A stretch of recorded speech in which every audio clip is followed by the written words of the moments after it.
The new Power Edition drone is here. This quadcopter has already gotten some love abroad and is now available here in the US, priced at $370. This version of the AR drone is a limited edition and now brings 30 minutes of flight time thanks to two 1500 mAh LiPos.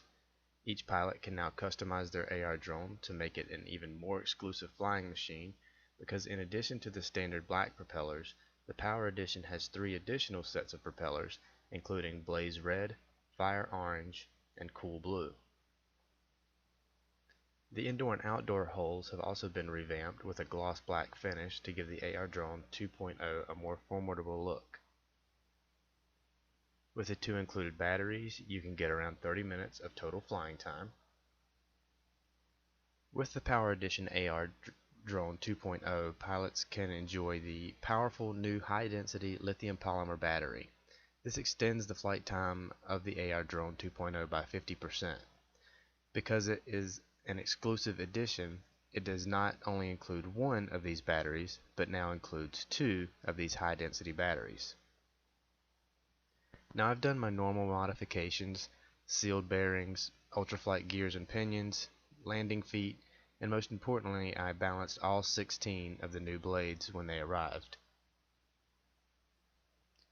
I added the drone skull decal to the outdoor hull, but I'm actually flying with my custom white hull and cool blue props.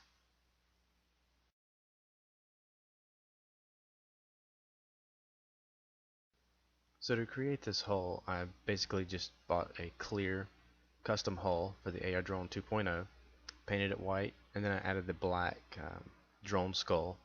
As you can see, I've added the cool blue props after balancing, and this is the result.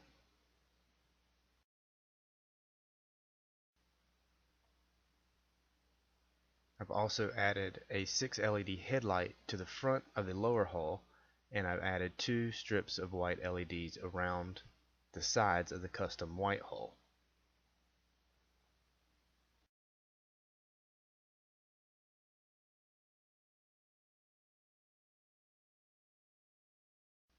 My next modification is the mirror mod. This plugs directly into the PC board on the bottom of the drone and allows you to use an RC transmitter instead of the Wi-Fi. I've also decided to use a clear bottom plate instead of the opaque black one. This allows me to see the status of the mirror mod. I'm using the mirror mod because I wanted to use my DX6i transmitter. The DX6i transmitter is an excellent radio, and I no longer have to rely on the Wi-Fi for control. The Wi-Fi is totally unreliable and drops out all the time and will severely limit your range.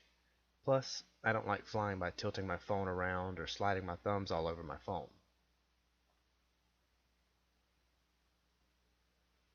I decided to make a few modifications to the DX6i. I've changed to orange gimbals, and I've also added a stand or platform so that I can attach my phone and I can still see the FPV camera while flying the DX6i.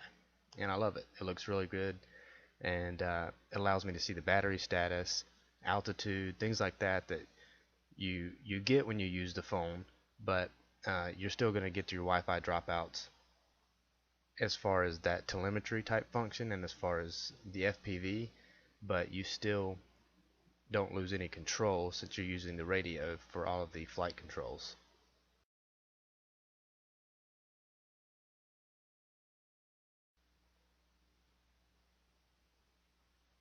So now I'll just talk through some of the flight video that you're watching. With the mirror mod, you just flip the gear switch up. The quad jumps into the air and holds a hover. The rear lights are going to turn red. The front lights are going to turn green, and that's it. You can kind of see on the bottom the status of the mirror mod, and you'll be able to see it here again shortly. But flying with the transmitter is so much easier.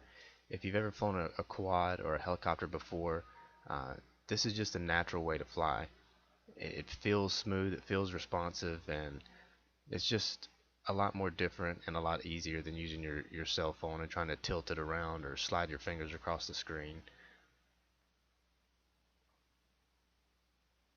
It's getting a little bit dark here, and the AR drone is still depending on the bottom camera to lock on to its position. I think you can turn that off. I'm still investigating that, and so I'll probably do that eventually. But you might see the drone twitch a little bit, and that's I assume is because of the it's so dark and it's still looking for the ground. But otherwise, very smooth in flight. Um, Transmitter reacts well. The AR drone reacts very quickly. It's definitely the only way to fly the AR drone.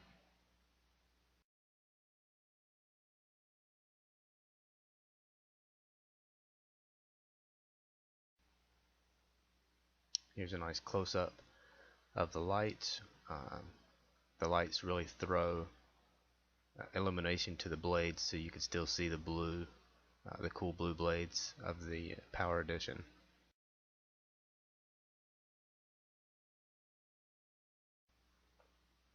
So here what you're going to see is the flips are still um, able to be done. It's just a quick flip of the flaps switch, and then you flip the direction that you want to go. It's quick, it's smooth. You can still do them in flight as well, as far as when you're moving forward or backwards or side to side.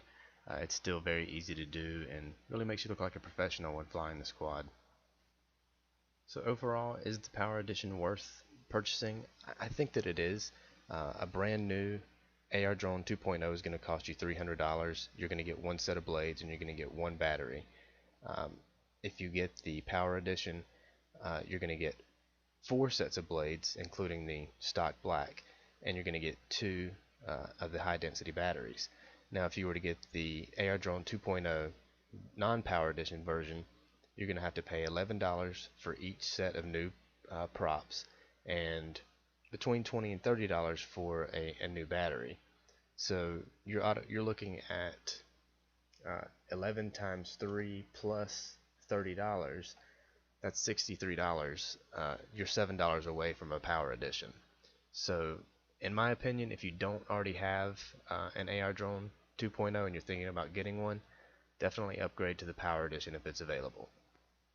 Thanks for watching. If you have any questions or comments below, please leave them. Definitely rate and subscribe. Thanks.